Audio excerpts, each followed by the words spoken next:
Oh yeah, election special. Samalama Yo. dialing in. Hey buddy, doing some intro.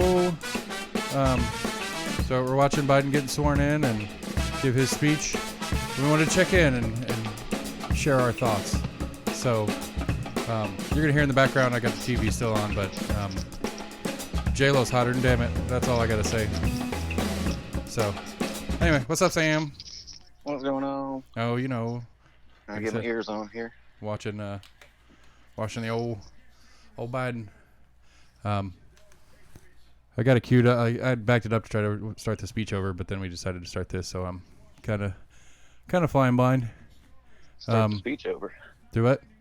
Start the speech over. Yeah, I'm watching it on YouTube, so you can pause it and stuff. Even though it's live, you can pause it and Gotcha. do whatever. So We just finished the speech. he just did? Okay. Yeah. Anything jump out at you exciting? Nothing monumental. I thought it was a good speech. I mean, I don't know. I ask this question a lot when we talk about different stuff. Is that like, obviously Trump is different, and everything that Trump did was different. But like, I don't remember ever being excited to watch an inauguration speech like I'm watching this one. And is that a result of me being more interested actively in politics, or is that because of how crazy Trump was? And could be a little bit of both. Yeah, I'm curious to see where it goes from here. I remember. I don't remember actively watching the last inauguration. I'm trying to remember if they had, Lady Gaga and other people come out. I don't recall. I don't recall quite the pomp, because apparently Garth Brooks is going to perform at some point during this, and then you had J-Lo already. Yeah, he just sang "Amazing Grace" when Biden got done. Oh, sorry, I didn't mean to ruin that for you. Spoiler alert! I'm behind. It's fine. I had the crazy thought. Apparently, Lil Wayne got pardoned yesterday. He's a big Packers fan. I'm excited. Who, Lil Wayne? Yeah. That's kind of a funny thought. I thought maybe Trump was trying to get him for his big send-off at the Air Force Base today. And what if we pardoned him to get him to come and play his gig? Right. I know. I go back to the same thing. And this is the stuff that always gets me in trouble when we're conversing about this kind of shit. Have you been watching? I started watching 11:30 or so. I guess whomever was given the prayer was when I started, and so then it was Sotomayor doing Harris's vice president swear in, but then it was it's Klobuchar's intro, and I guess I get it. It's kind of the showmanship part of it, but I don't know. It strikes me. It strikes me in a way that it bothers me when that introduction. I don't know how much you remember of it, but it was first African American, first Asian American, because Kamala's half black, half Indian, right? Right. Half Jamaican, half Indian. Right, and so not in that argument, then she's not even half African American. She's half Jamaican, but whatever. That's a stupid detail that doesn't get to the point when I'm getting it. First female, first this, first that, and it's like, okay. And I almost got in an argument with somebody on the Facebook yesterday about it. It's like, all of those things are great, but those are not qualifiers for the job. That doesn't tell me whether or not she's going to do a good job. Like if she was the first whatever, if she was, I'm trying to think of an example. If she was the first healthcare professional that went into politics that became that has something, especially right now in the pandemic. The healthcare background of an individual makes a difference in their function of the job. But I guess what bothers me about it is that by making an issue of it, you're at least implying that the female half black, half Asian combination makes her a better fit for the job. No, we did the same thing for Obama when he was elected. It was, first black president. Right. And that's the same issue. It's still the same issue I have. Mine's an apathy thing. It's not a distaste for those types of people. I don't care. I care on whether or not you're going to do a good job in what I would argue is a good job at whatever position we're talking about. I don't care. Like, it's the same argument I had with Jamie the lawyer when he was like, it's too bad Bradshaw's a terrible senator because she's the first woman elected to federal office from the state of Tennessee or whatever. It's like, I don't fucking care. It doesn't, it's too bad that she's a terrible senator, period.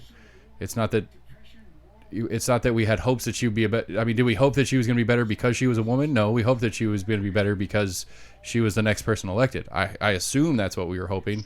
And I don't know. That's what bothers me about it. Like, I can't get behind the premise that to me, all it does is it makes it an issue where it doesn't need to be.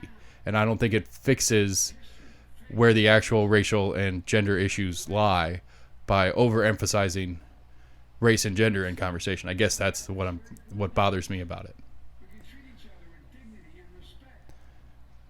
I mean, I don't think it's wrong to say, you're bringing in, a sort of minority just to bring in, a different viewpoint from something that's always been, pretty much like a white guy's thing. Right, but again, that's what that like does a black female automatically have a different point of view than a white male? Yeah. I don't know if I agree with that. I think if you took a white guy out of the trailer park and a black lady that's been in the top 1% for her entire existence, it's not. But it's what I guess that's my problem. It's what the point of view implies that's not true, I guess, is my problem. Does that make sense? Because I guess kind of, but I mean, you're just bringing in people from different walks of life. I mean, Jimmy Carter was a former, peanut farmer. Right, and that's important. I feel like that's important, but I guess my assertion is that race and gender don't necessarily make a different walk of life. You take a white guy out of the trailer park and a black guy out of the ghetto, they're gonna have different versions of the poverty that is their life, but they're still poverty. Poverty is the main driver of their influence, not white or black. And so it's those are the things that I don't think we're talking about. I think we're overemphasizing the racial part of it than the socioeconomic part of it.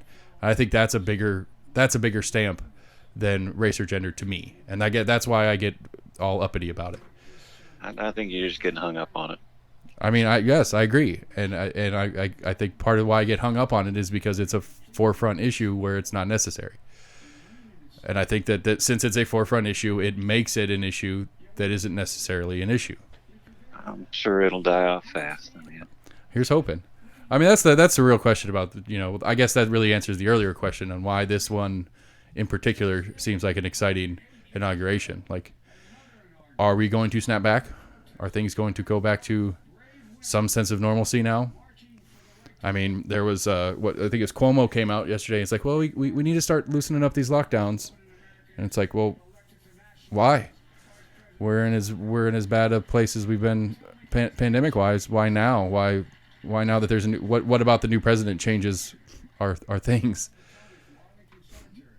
But anyway, we're not talking. I didn't realize that. I don't know what their cases are right now, because that's what everybody was recommending. It just depends on what the cases were in that area. Yeah, I don't. Areas, right, I don't know the full. Those things are trending down. Not here, I guess. I don't know. Max's little tidbit yesterday was interesting. I'm curious what the science is on that. I think that science has already been stated. That the vaccine doesn't work? No. What science? Like, that's what I'm curious about. I mean, they had the vaccine, both rounds of it, and they've both since tested since they've taken the vaccine, they've since tested positive for COVID. So what is the vaccine like? Because if it's not a vaccine, if it's a do you think all vaccines are cure-alls? No, but I okay, so that's why I find it interesting. Your question right there. Well, no, that's what I'm saying. I find it interesting that what about these two individuals made it a possibility. That was my joke. Is like they should be put in a cage and tested to see why they're so special. Right.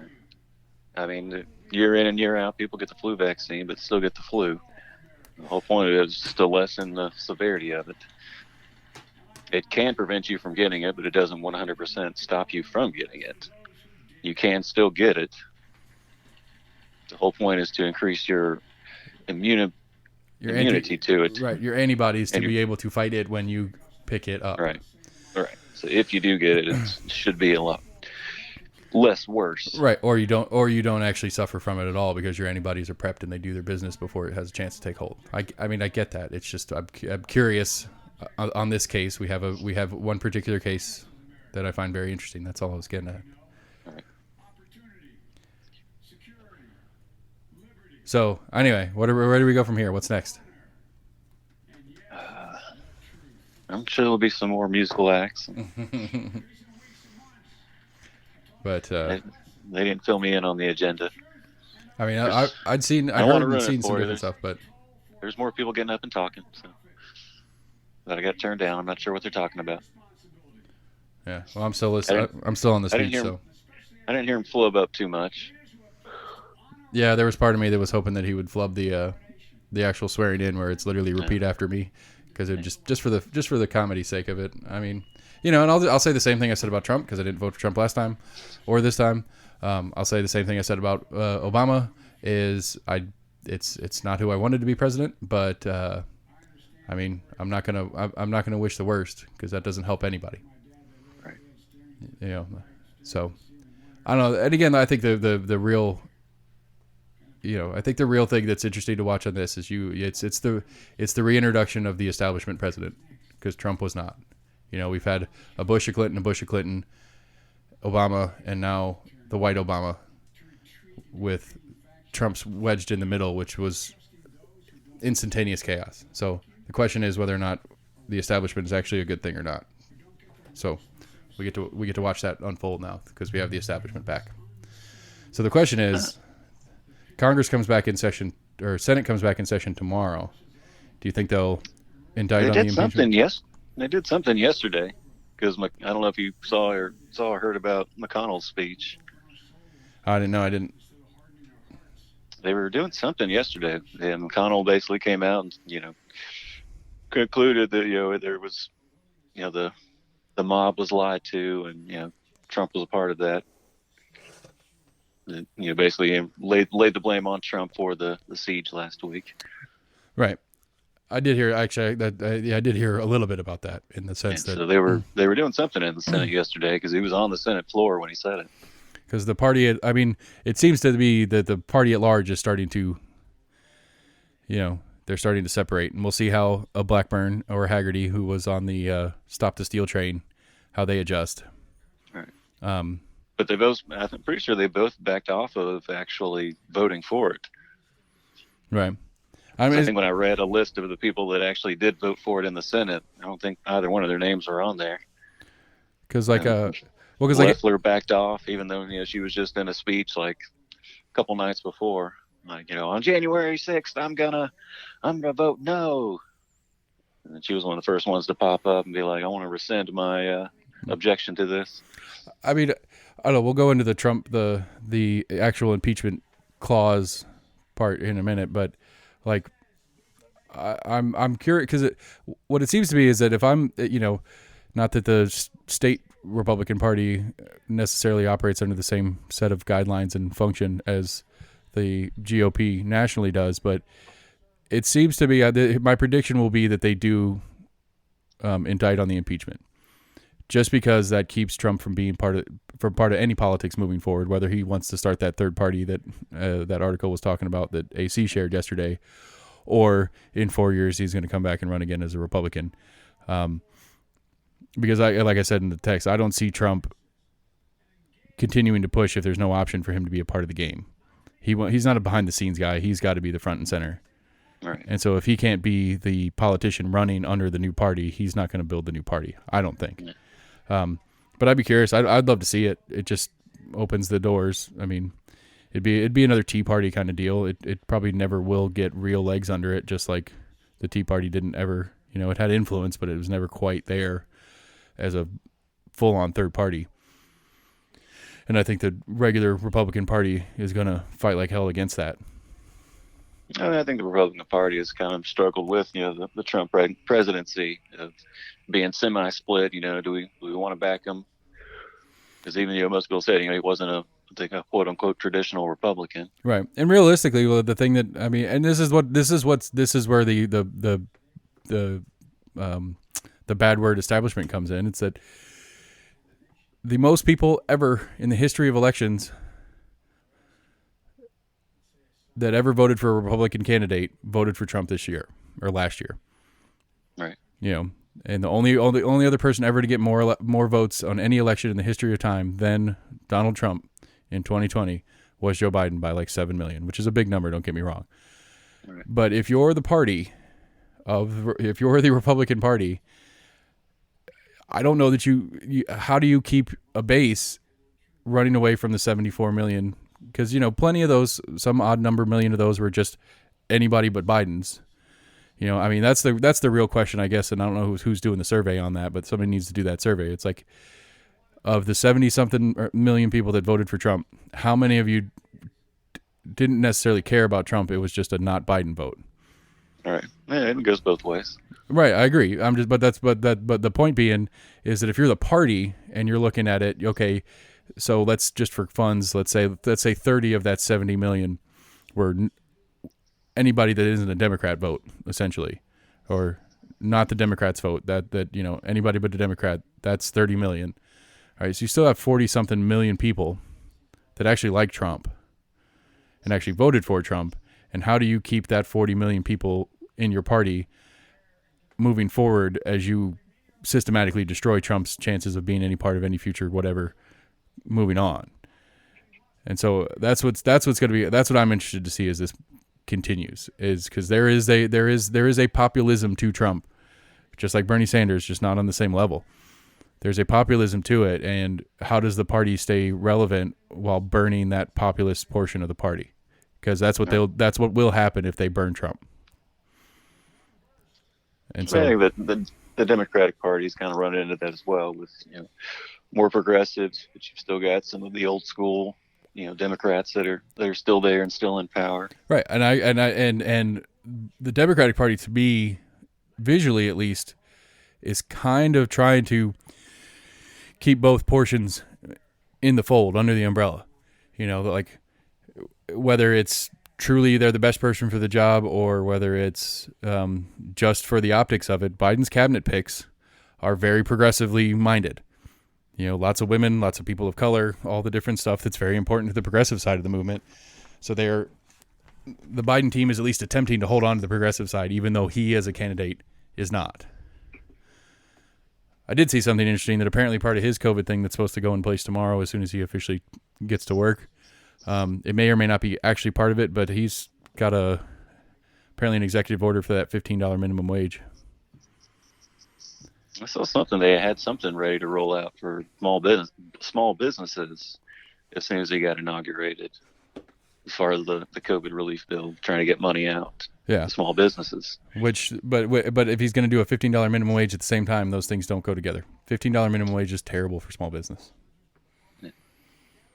So we'll see how that rolls out. I'm interested. I'm excited. I mean, things will change and things will be happening.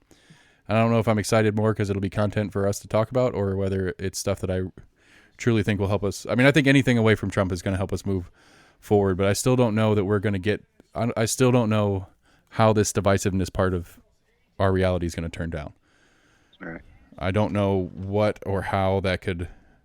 Well, I mean, hopefully we can kind of stay on this train of trying to attempt to come together. Apparently there was like 19 GOP Congress people that sent a letter to Biden about, you know, how they needed to work together. Right. So, I mean, yeah, and hopefully we can stick on that train, and that doesn't, you know, fall to the wayside really soon. Of, you know, the parties trying to find some conciliation. Right, and especially with with how the House and Senate changed in this election. Right. I mean, closer. There's not much of a split as there was before. Right, the Senate is literally 50-50 with Harris as the tiebreak, and I think what the House has only like 12 more. Like it's a 12 member majority in the House, something small like that. So it's less than it was before. I don't remember the exact numbers.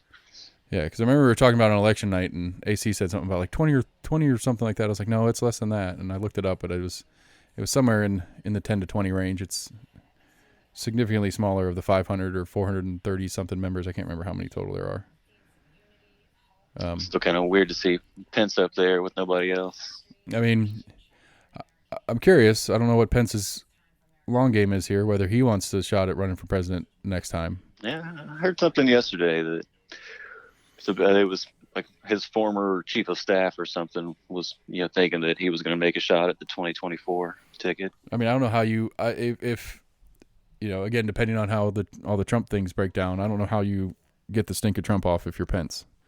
All right.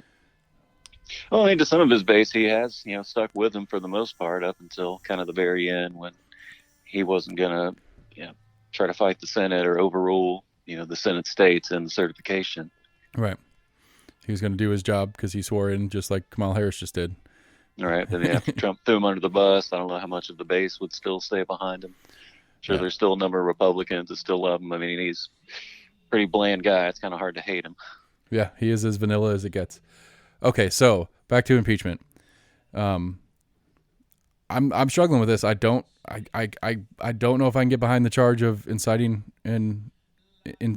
violence, whatever the level of violence is. In this case, it's inciting an insurrection. That's a tough standard. It's a really tough standard, and it concerns me for the greater picture, not for Trump. Trump could die tomorrow for all I give a shit, but the standard set, if this counts as inciting an insurrection or inciting violence for the freedom of speech aspect, I'm concerned about it. I mean, I don't think it's a huge stretch. I think it's going to be hard to prove because, I mean, a lot of it was just, rhetoric leading up to it. Right. And that's my point is that if you in what you just said is that there is a stretch to it. You agree that there is a stretch. It's not a huge stretch, but there's a stretch. It's not, he didn't say, let's go storm the Capitol and imprison and or kill senators and congresspeople that are in there doing their jobs. He didn't say that, because if you said that, then it's easy. Right. But the problem is that the rhetoric of fight and stand up and make your voice heard and all that kind of stuff that is normal in the rhetoric when we're talking about, political, social issues, it's like we're going to go and we're going to fight for our right to vote. We're going to fight for this, that, and the other. Nobody historically, at least, has been charged with inciting violence when a protest turns violent, when they say, hey, we're going to go, police brutality is bad. We're going to go stand up, make our voices heard. We're going to fight for our rights as citizens. This is not okay. And then they go out and do a march, and then violence happens. Whomever is leading that march is not getting arrested for inciting that violence, because it is understood in the rhetoric to say, we're going to fight out, we're going to fight, we're going to stand our ground, we're going to make our voices heard. Those are not fighting words in the physical violence sense. That is the rhetoric of, we are going to go out and stand up and show that this is not okay, and we're going to do our patriotic duty to protest, but the word fight gets used all the time in that. Stand up, this is a battle, this is a war for our freedoms. Like that kind of shit goes around all the time in protest circles. And nobody historically, maybe not historically, but nobody in recent memory that I know of has been has gotten in trouble for inciting violence through that kind of rhetoric, because that's normal rhetoric in protest. And so that's where I'm concerned about it. And not to mention, he did say clearly in his very mixed signal way that is Trump, that we're, peaceful, respect the police, whatever. I can't remember exactly what he said, but he did use the term, peacefully. We're going to go there peacefully, and then he douched out and didn't go himself, even though he said he was, which is a douchey move. But he's like, I'll be right there next to you. Right. If they let me go. So you really think the Secret Service is going to let you walk down Pennsylvania Avenue with a large crowd? In a mob of people, yeah. So, but the point being, he, that if they're going to impeach, like, this is where I get confused on the legals of it. Impeachable, maybe, but criminal is where, if it becomes a criminal, not just impeachable, like if it's after, Senate goes and votes and they impeach him and convict him on the impeachment, and then it turns into criminal, because once he's not president, he can actually be criminally liable for stuff. If it becomes if it's a criminal trial and they try to arrest him and put him in jail for it, that's a problem for the rest of us in the freedom of speech conversation. Because what happens when, I don't know, the theoretical, what happens when Biden goes too far with something and you and I and we build a coalition and we go and we're marching in the streets, and I get up in front of the crowd and say, we've got to fight for our rights. This is not okay what's going on right now. And some small group inside that crowd goes and vandalizes a building, and I'm going to go to jail for inciting a riot. And it's like, no, I'm doing what we always do when we have protests. We're fighting for our rights. We're standing up to the authority. We're doing those things. These are the words we use. So that's what scares me about it. I don't think it's going to be a problem if this goes this far, or that far rather. I don't know. I feel like it just kind of goes back to his kind of hardcore rhetoric, just coming back to bite him in the ass. I don't recall much, respectful language being said to his base. Most was, we're not going to let them do this to us. You can't be weak. Right, and again, I'm not disagreeing with that. He was the one that kind of started this whole, stop the steal. That's right, exactly what people were there for. Right, and again, I don't disagree that the rhetoric is on the cusp of, but to set the standard that rhetoric that again, like I keep using the phrase "fight for our rights" over and over again because that's the boiled down version of it. If that rhetoric becomes illegal, then I think that's a problem. Not just for Trump supporters or anybody else. That becomes a problem for anybody, because the problem when we have when we draw a line on where free speech ends, it's who gets to adjust where that line stands.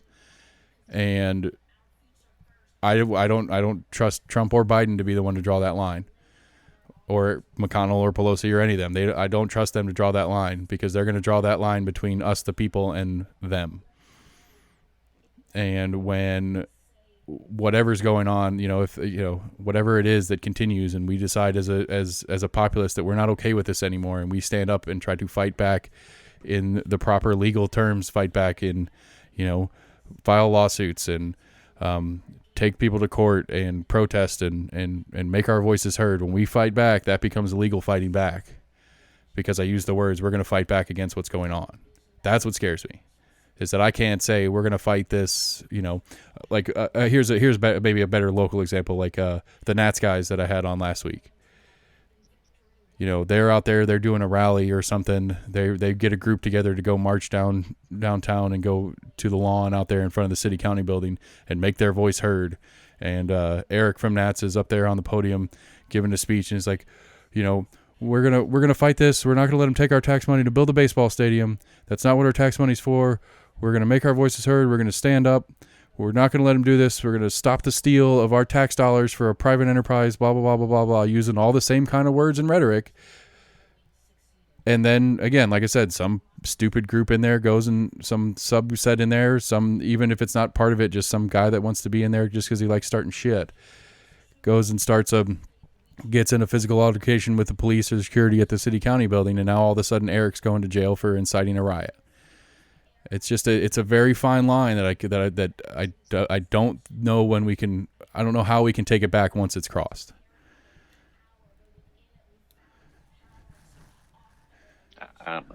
I think you're taking it a little too personally or something. I don't think it's as bad as you're trying to make it out to be. You're right. I don't think the thought police isn't out trying to get everybody, nitpicking words like, "Oh, you said fight, you're promoting violence." That's not the way it's being looked at whatsoever. Well, then explain to me how the Trump thing is being looked at. That in a speech at a rally right before an incident, what specifically did he say that brought the people to do the things that they did? Because that's the current standard. The current standard is it has to be directly linear from what the leader of the group said to the actions of the group. Like directly linear. That's the current legal standard.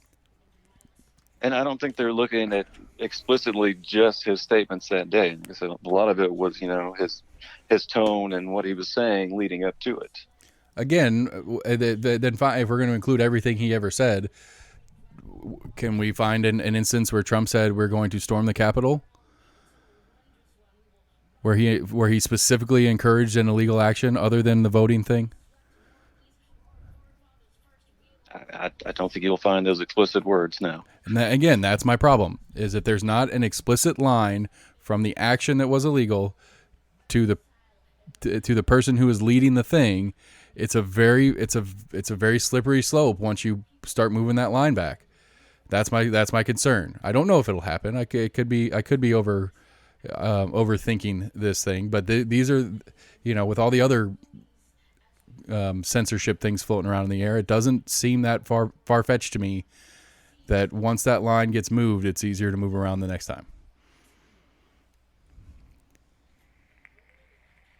I mean, I hope that social media and media in general, looks at the kind of morals of the nation at the time. Some things that were acceptable 40 years ago were totally not acceptable now.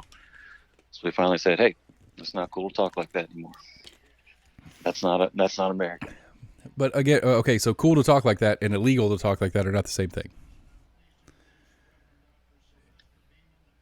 I mean, eventually it came to legalities, yes. What?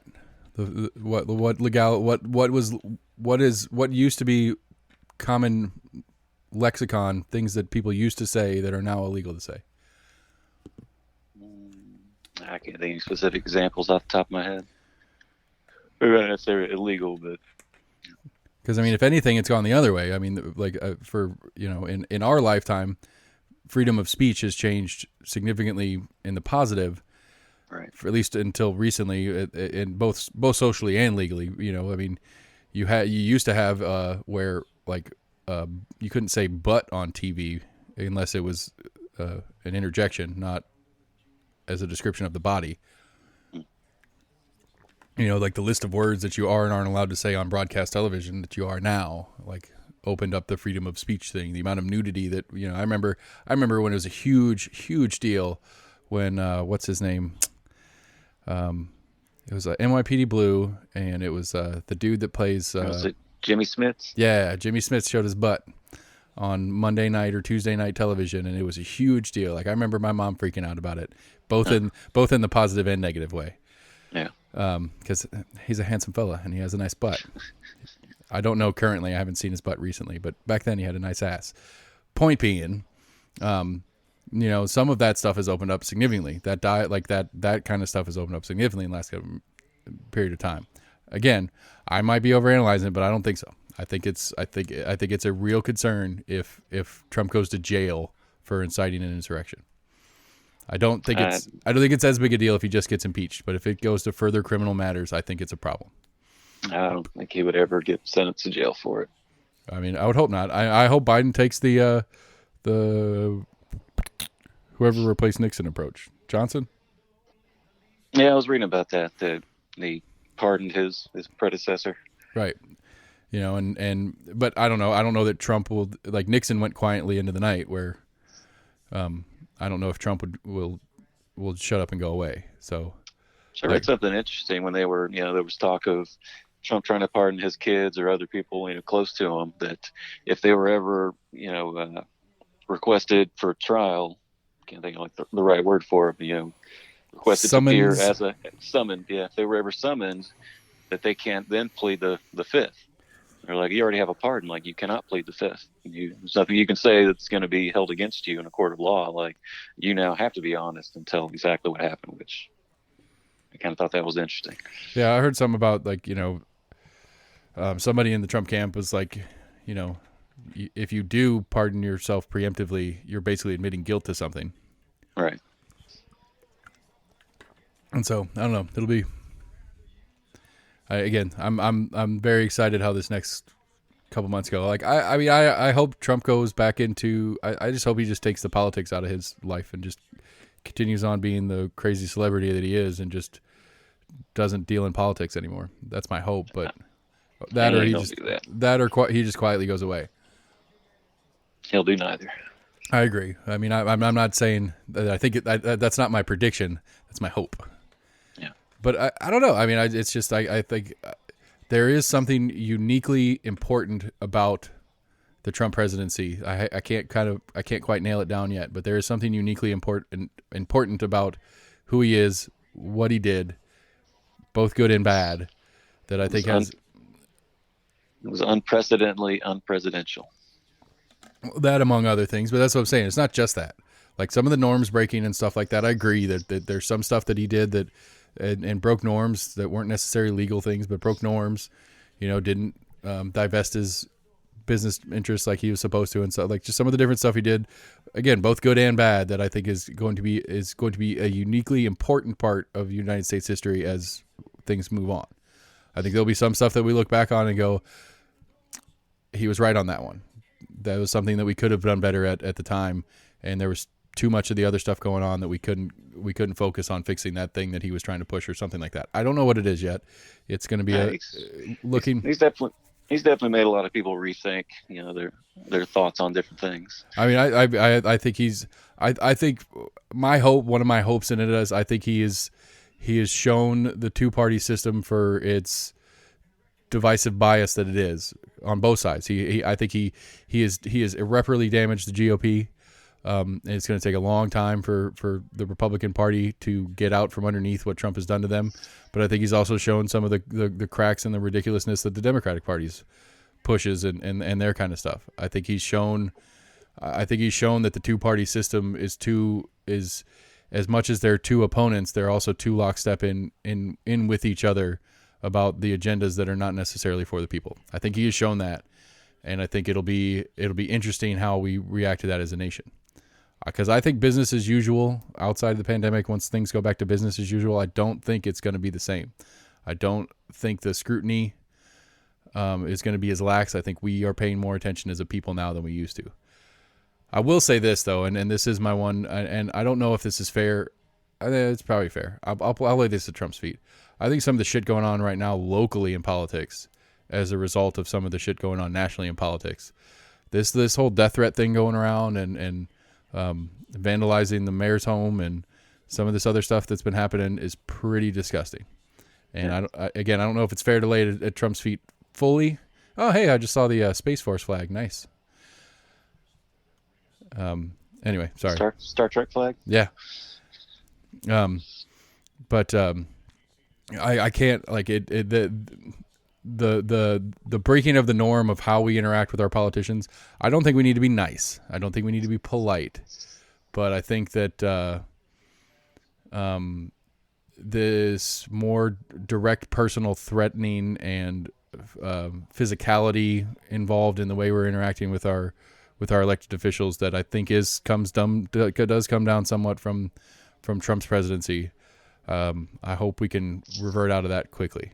Because, I mean, I was talking to, I've been running through all the commissioners, and I'm trying to keep on this baseball thing because I don't want it to be a rumor. All of a sudden we have a baseball stadium in the works. I want to know what's going on as it's happening. And so I'm trying to stay on the commissioners about that and the Board of Health situation.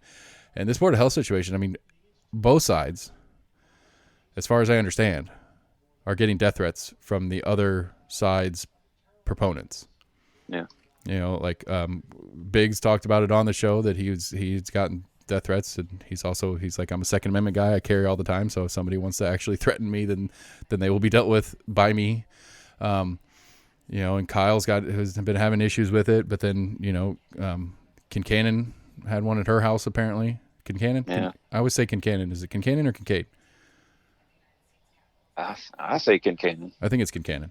I don't know why every time I say it, I think it's the other one. Yeah, I think the health department got vandalized and had death spray painted on it or something as well. Yeah, and some stuff going on with the health department, stuff like that. And that's just, I respect people's passion for a particular situation, but that is crossing the line. And as I told Kyle and some of the other guys, I hope that the sheriff's office is doing what they can.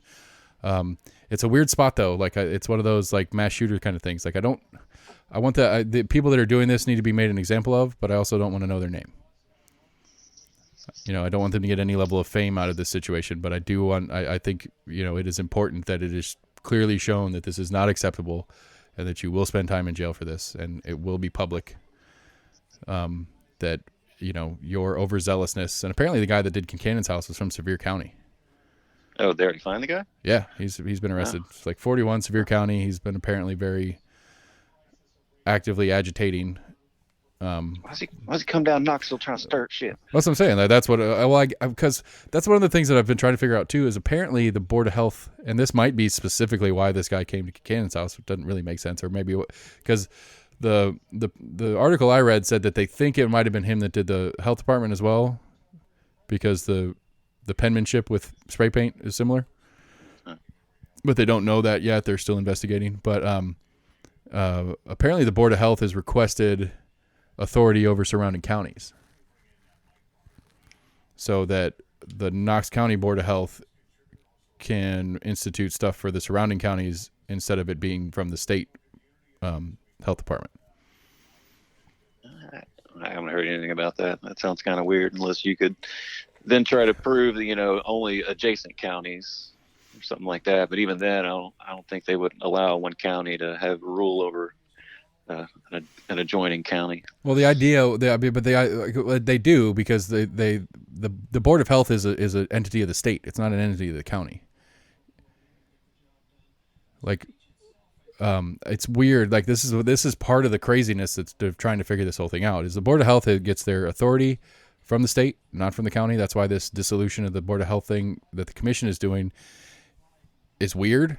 Like, it bounces it back to Buchanan, but it's not the authority of Knox County Commission to do this. The Board of Health was set forth, like the Board of Health for the 5 major counties was set forth into state law, where the state department the state health department does all counties except for the major 5, where they have endowed the authority to the health departments of those major 5 counties. Right. And then the Board of Health part was added as an advisory board outside of just the single head of the health department. And I guess that part is inside the commission, where we're not necessarily, we have the authority to have a Board of Health or not, but it doesn't change the general premise that the state gives the health department. The state health department is the true authority across the board in this conversation, but they give local jurisdiction to the local ones on the 5 major counties. So it's really convoluted and weird. And that's one of the things that for me, and for what I'm hoping to get out of the show, is that's what's so frustrating about this conversation, is that you're these people out there giving death threats and being even not even to the level of the death threat, just the people that are out there very upset and angry, pro or con on this Board of Health issue, are painfully inaccurate with their target of their protest, for lack of a better word. Right. This should be a Zachary, a Manis, a Massey. This is a state level issue, and your state reps are the ones that are supposed to be responsible for this, not your local.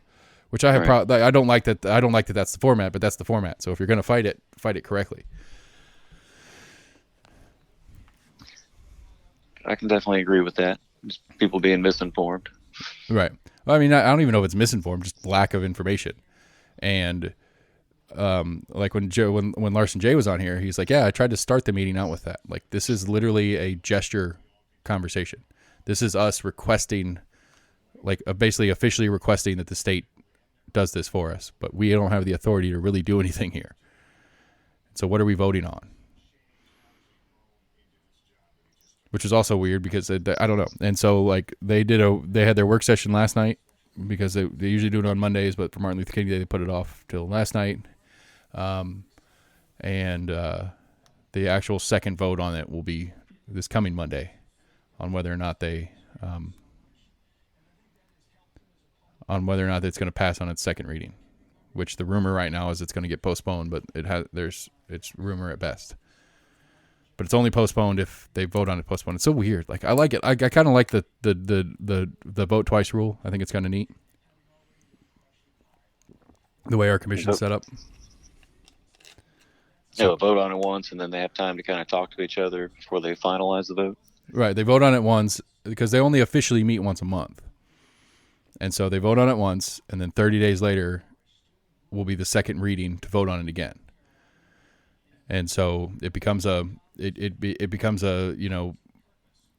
litmus test, for lack of a better word. They got the first vote out there, and it's assumed 9 times out of 10 that it'll pass the second time. But, it gives time for, public inquiry and the public to chime in on it. And the lawyers to do their part to double check things and stuff like that to make sure they're not whatever. But it gets it fully structured and 99.5% in place, pending that second vote, but they gives them a month to figure it out. All right.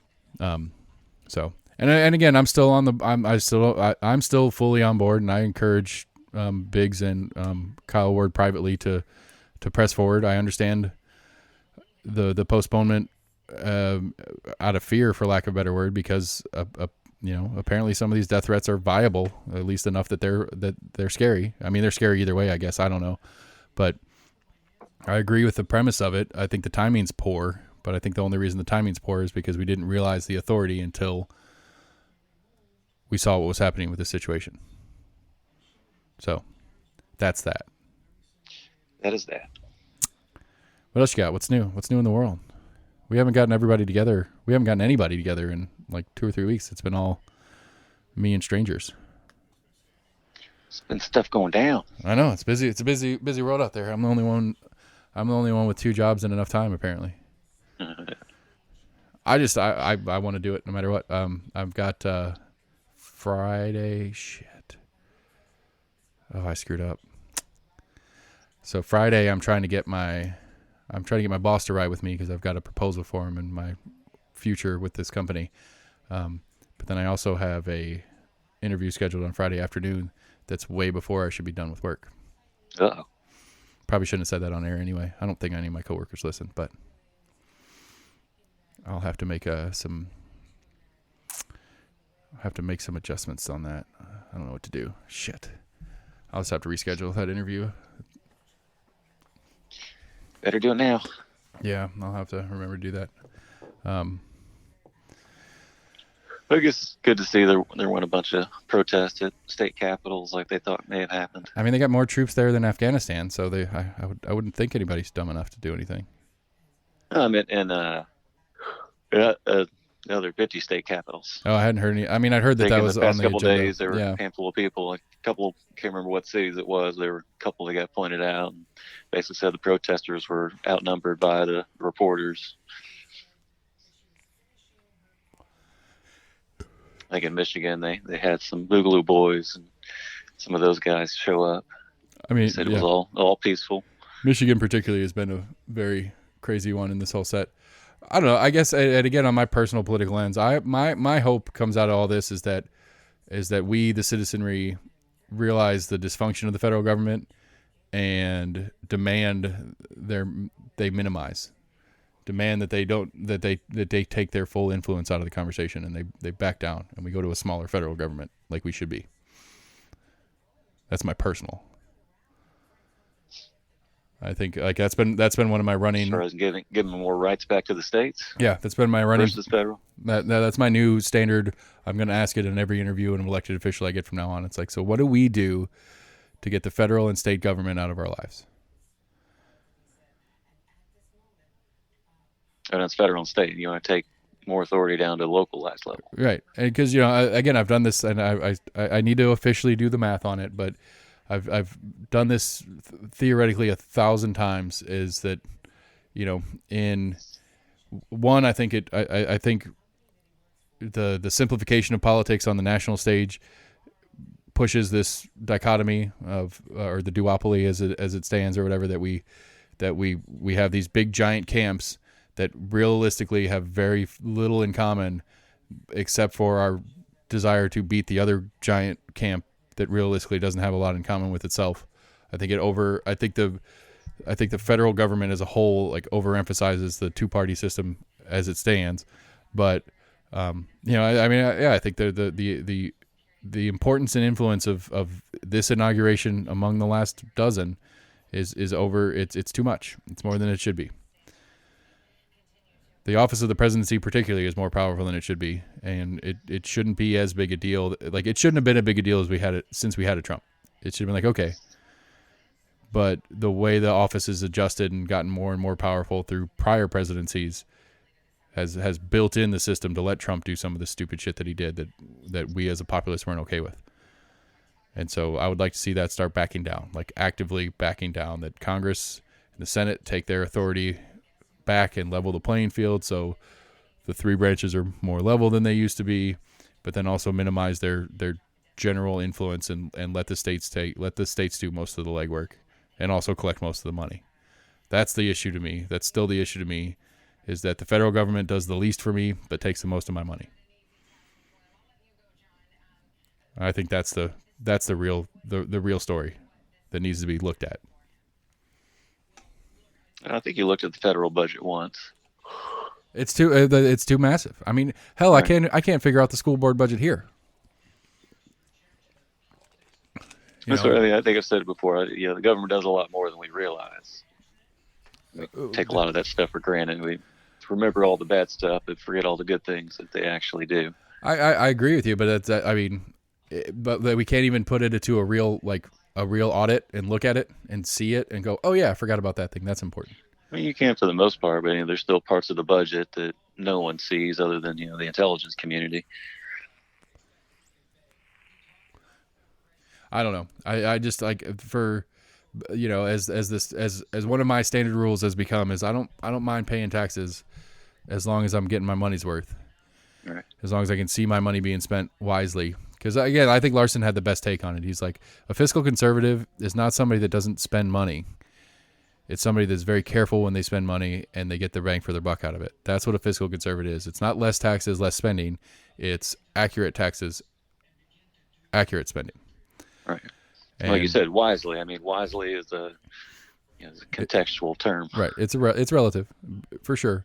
But it's good. But it needs to be. And Max agrees with this, and almost every other veteran I ever talked to agrees with this. We spend too much fucking money on the military.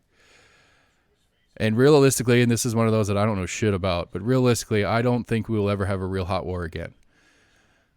At least not one that'll last long enough that anybody's going to survive. I think if we ever have a real hot war with a real superpower, it's over as soon as it begins, and we're all dead.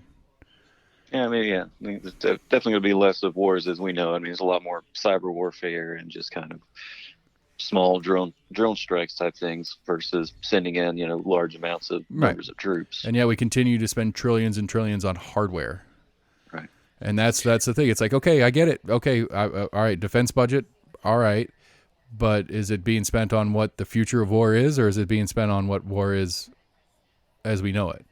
We're buying, we put a new aircraft carrier out this year, 2020. Put a new aircraft carrier out. There's a multi-billion-dollar piece of equipment that goes and floats around the ocean. Among the other dozens and dozens that we already have. And it's just like I don't see that as a true value in what warfare will be as we move forward. And again, I don't know shit about this, so I should probably shut up. But a lot of people, Trump told a lot of his base that the military was in shambles whenever he took over, and just with any president, they want to exude they have a strong military, so money gets pumped into it. It just kind of snowballs from there. Yeah. It's kind of hard to, so you don't support the troops, but you're not going to give them money, to kind of keep them running, keep other, military contractors, buying hardware from them. Right. But that's really what it is. It's the hardware sales game. That's really what it's all about. It's not about the actual, it may be some of its perception, but it's not a functional, we also know we can't lay off a whole bunch of the military, because then they're going to come home looking for jobs and they're going to raise unemployment. But again, I think I was talking to Matt Shears about this one. It's like, okay, well, if we could pay them to be soldiers, then we can pay them to do something here. All right. We don't need to. We, at least if we as a government are going to pay for these individuals, then we pay them to not go get fucked up and come back both physically and mentally injured beyond repair, so that they spend the rest of their lives in the VA system. And whether or not they ever become a functional member of society again as well. I'm not trying to disparage veterans on it, but it's like we send them places and get them fucked up, and then we don't take care of them when they get back. Well, let's just not send them places. If we have the money to send them places, let's just reallocate that money to we got infrastructure conversations all day, every day. We bridges are falling apart. I think we were a D, some international infrastructure survey or whatever, that our roads and bridges are got a grade of like a D or an F, depending on where you were in the country. It's like, okay, well, get a bunch of 18, 19-year-olds that, because I don't know what the number is of how many kids enlist for patriotic reasons or for it's the only way to get out of their fucking shit life. Right. Let's take some of those 18, 19-year-olds that are looking for a way to get out of their shit life, teach them how to work construction equipment, and let the government pay them to go build bridges and roads and do things that have positive value both for them as an individual and us as a citizenry. It's against my libertarian core value, but if we did it during the New Deal, we had the Army Corps of Engineers going to help us set up TVA and many other infrastructure. There's a great George Carlin. I'm pretty sure it was on that tape we bought in high school, and it's like, next time there's a recession, you build a big fucking thing. Remember that one? Not that bit specifically. It's like you build a big fucking thing. Go down to like Mississippi and pick a place, have the government buy the land and hire a bunch of people to build a big fucking thing. And then big fucking thing grocery store opens nearby and the big fucking thing diner and the big fucking thing souvenir shop. And that's how you get the economy back rolling. Like that was his kind of joke at it, but it was a joke on the New Deal. It's like, yeah, it wasn't making fun of it. It was encouraging the idea. It was like, right. These people need work. And we can make that work not only of value to them as individuals, so that they have experience and know a skill and learn a skill and do that kind of stuff, and then can move on into the private sector from there. But it also builds a tourist thing where we go visit the big fucking thing, and then that becomes its own economic growth engine for a region and kind of shit like that. And it's like that's I guess that's the more pragmatic approach is if we're going to do it, if we're going to spend ridiculous amounts of money, let's spend it on things of value, not war machines and death. I'm with you on that. Yeah. So, oh, there's the Clintons. I'm way behind in the video. So there's the Clintons walking into the Capitol building. Yeah, I already saw them drive away. It's kind of crazy to see that many, like probably hardened SUVs to carry all the stuff we spend money on. I mean, and that's another kind of sub conversation. Goes back to the local one too. It's like, I understand the need for security of elected officials and stuff like that, but I mean, the idea that there's enough animosity for all of them. Hey, there's Carter. That could be Jimmy Carter. Who was that? No, they said Carter wasn't able to come. There was a wobbly old man walking with the Clintons there for a second. Anyway. Yeah, I'm not sure who that. I think I saw who you were talking about. But I don't know. What else you got? This is less fun being sober. And I thought about bailing. I was like, I just woke up. My brain's not really working that well yet. I mean, with the way like the missus is back to work, so my weekends are free, but yours aren't. And Max doesn't want to do every Saturday anymore, which I respect that. And I don't know, AC schedule's out the window. He's sitting at home right now doing nothing. It's not true. He's watching his baby, but he's watching the baby. He could be on the phone right now. But he's also reading one thing this morning that apparently Clinton did the same thing right before he left. There's I want to say it was an executive order that Trump had signed when he first came in, which I think re-increased the amount of time people in his administration could not lobby companies for the first 5 years after they got out. I'm good with that. Apparently Trump just changed that where it's back down to 2 years. Yeah. I guess Clinton, it was 5 years, and right before he left, he bumped it down to 2 years. The amount of waiting period that people in administration had to wait before they lobbied, any company that had military contract or any kind of, government contracts or much interaction with government. Interessante. Oh. I mean, I'm good. I can see that's one of those. I don't know the solution to that one. Cause the carousel of either media into politics or like private contractor lobbying, that kind of stuff in and out of politics, like that is a clear issue, but I don't know what the proper solution is. When you have a guy that was on the board of Raytheon or whatever, that's then lobbying for the military spending and stuff like that, and then goes into office or comes right out of office and goes into the lobby group for, like, you know, you have I don't fucking know, just like Justin Amash, he just left the Senate. You know, you have a guy like that immediately leaves office and goes into a lobby group. I don't think this is the case of what's actually happening, but goes into a lobby group for a private whatever, and it's like, you know, how much of that was already in place that he knew he was going there when he came out, and how much did that affect decisions while he was in, and how much is he using the influence that he got while he was in on the other side? That's the main concern is, you know, how much political sway does he still have after, you know, 2 years? You know, he's still got those friends and people that he was close with may still be in office. So, I mean, at least in 2 years you'll have some rotation out and stuff like that. But either way, though, it's just like, I mean, with senators being in there for 6 years, right? But again, the flip side of it is if you take you know, that, you know, the word lobbyist is thrown around as such a negative word, but I mean, technically, you know, you have like human rights organizations that have lobbyists. You have good lobbyists out there that are lobbying for good things. And so to say that you can't go and become a lobbyist because we don't want you to go be a bad lobbyist, but that also takes maybe a very skilled and connected individual that could help a good cause lobby to do their thing. And so again, it's one of those, I don't know what the solution is. It's a very complex situation, but it is a problem that I don't know that it'd be very interesting to hear solutions on. But I mean, that'd be the difference in going to a nonprofit, you know, versus going to a corporation that is for profit. Yeah, but PACs are nonprofits, you know, like committees to a PAC, a political action committee. CPAC. You know, they're nonprofits. You know, they're out there not in it to make money for themselves, but to get their persons elected, which is going to make money for themselves indirectly, long term or whatever. But they're still by IRS standards, they're a nonprofit, and I would put them under the bad side of lobbying. So, well, if it's far, because I know like lobbyists have to, you know, register as a lobbyist. So I guess maybe you just can't be a registered lobbyist. But you can unofficially lobby for, you know, other candidates. Essentially, you're just campaigning for them. Right. Yeah. So I don't know. That's a good. I mean, I would need to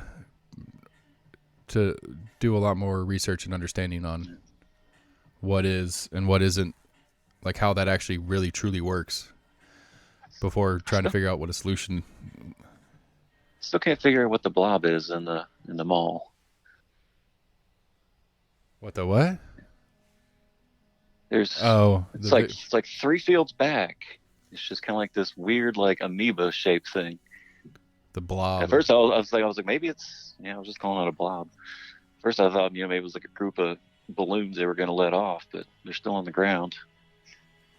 Oh, maybe it's So just not sure what that shape is supposed to be or what the heck it is. Everything else is like, you know, all squared off and everything. It's like some little command center or something where all the.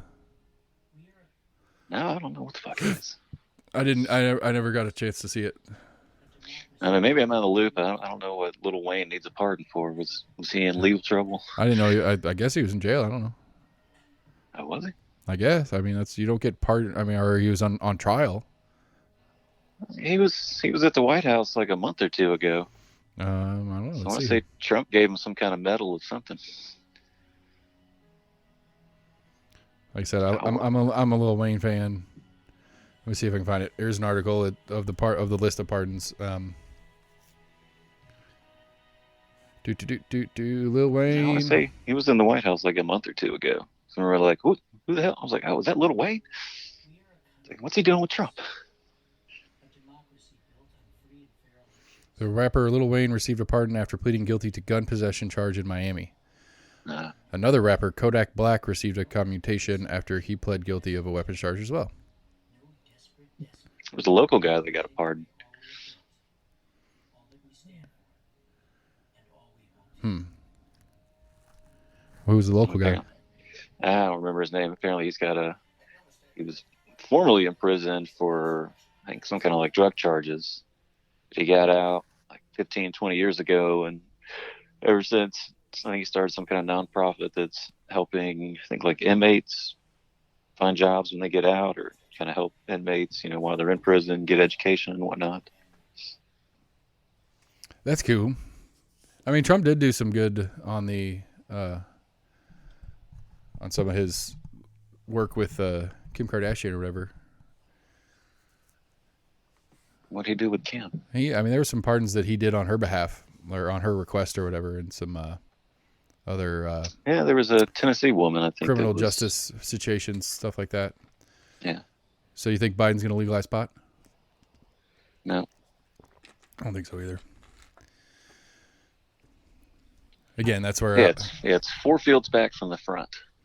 All right, I'll see when it comes back up. If you ever get one of those shots. All right, I'll try to keep an eye on it. The way we've been reworking the basement, so the studio is in a complete. I see a giant American flag, but I didn't see an amoeba. Yeah, the first one's American flag, and there's a pretty squared off of just kind of like red, white, and blue. Then there's some red, white, and blue stripes going horizontally. And there's the fourth one. Bad joke. Biden can brag that he had the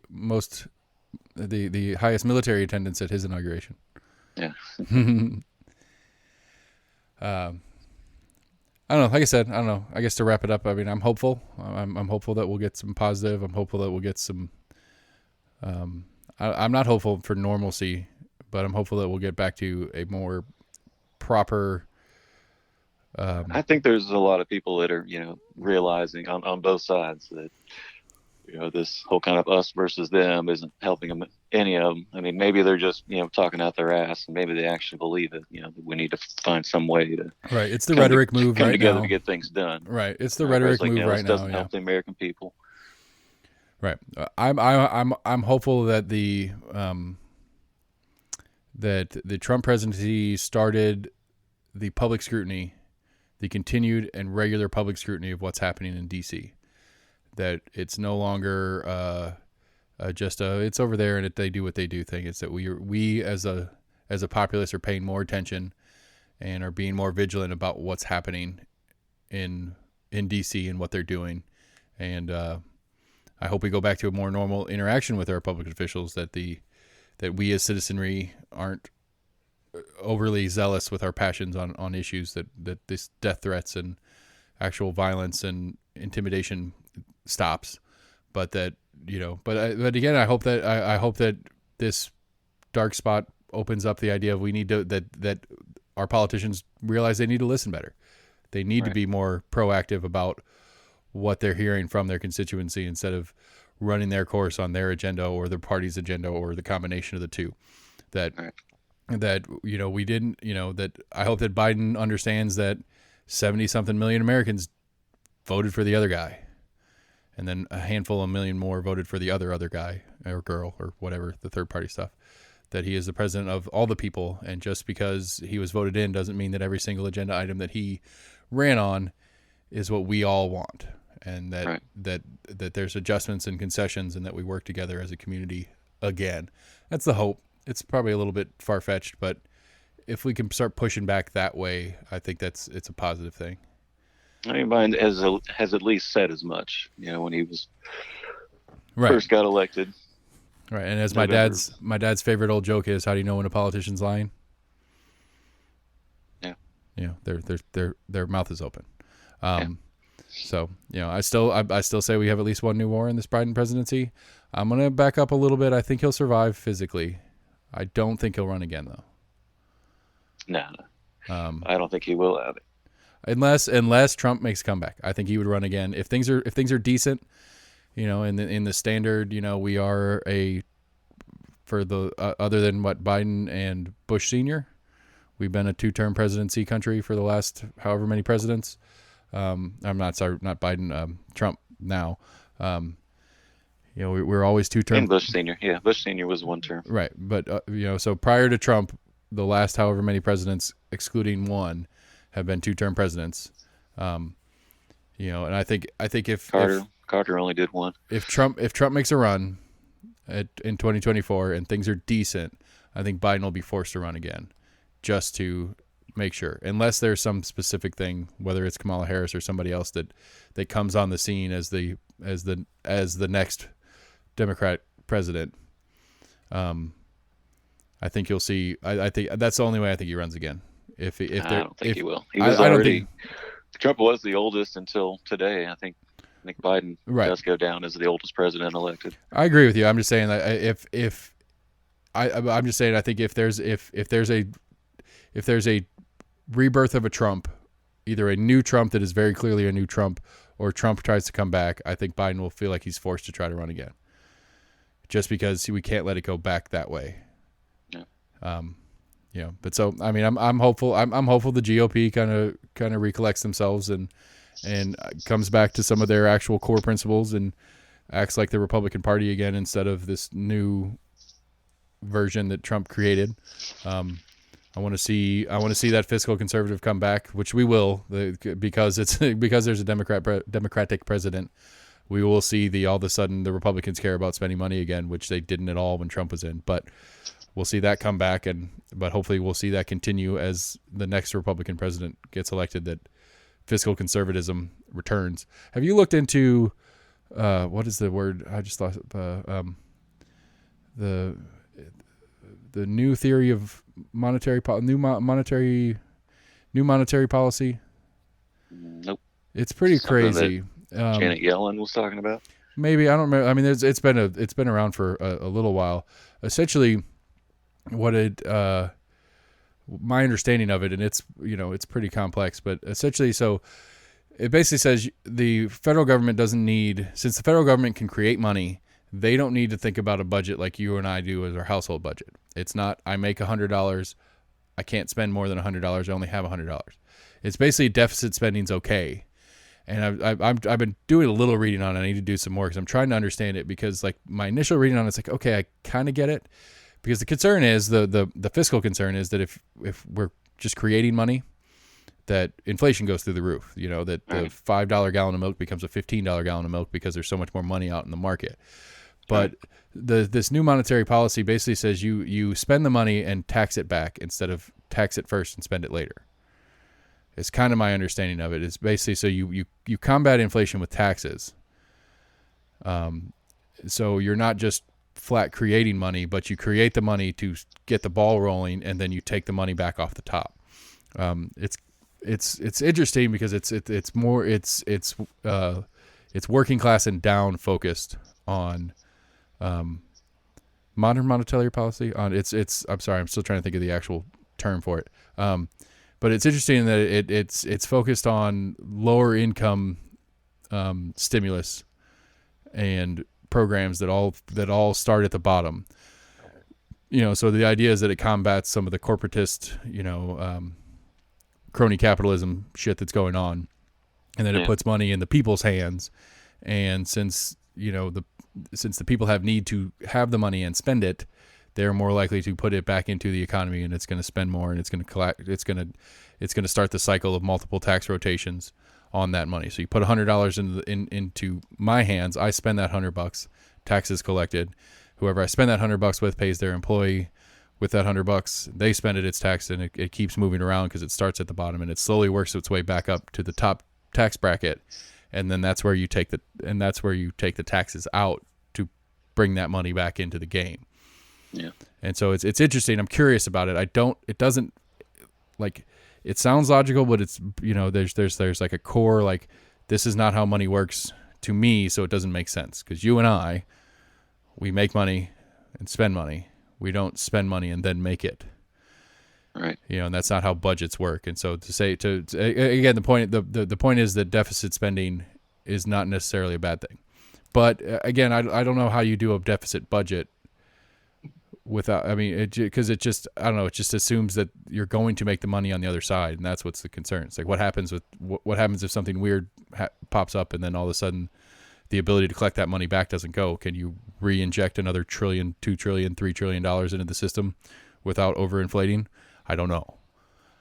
At first glance, you would think it would work, because the people on the lower end are less likely to just throw that money into savings to try to have it accrue interest or whatever. Right. Like, they're going to be putting that money to use. They have less money. They have less ability to hoard said money. I remember I don't know why this just popped out, because part of the parade stuff just popped up. I remember 20 years ago today, right about now, I was in D.C. freezing my nuts off. Mm-hmm. I don't know if they're doing the parade. Are they doing the parade? Hey, yeah, they're doing some sort of parade. That's one of the reasons I don't like The only Obama, people too. I've seen is that I think it's just been like the military bands. The only people I've really seen be marching down the street. Yeah. Obama was the first president. His second inauguration, he did not have the UT's band at. We got replaced with like Georgia Southern or something like that. So that's one of the many reasons I don't like Obama.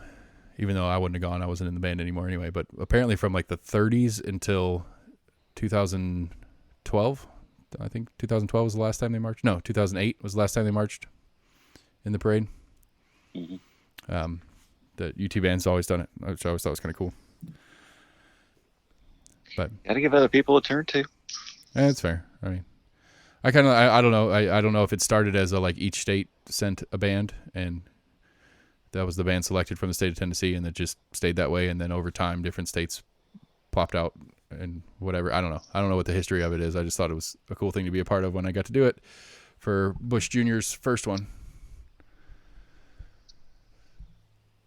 OG Dub. OG Dub. But I don't know. That's all I got on this one. That's all I got, and I'm sticking to it. You're sticking to it. All right. Well, outro music. Appreciate everybody. Here's hoping we have a solid 4 years out of Biden. I'm hoping for the best.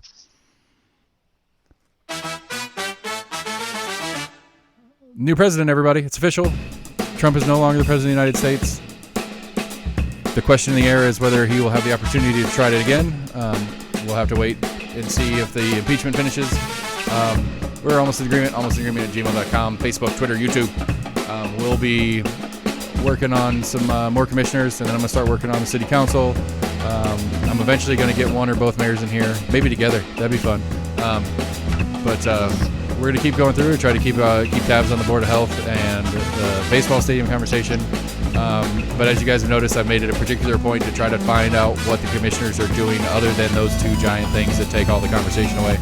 So looking for more activities and looking to show off more of what our local government is doing,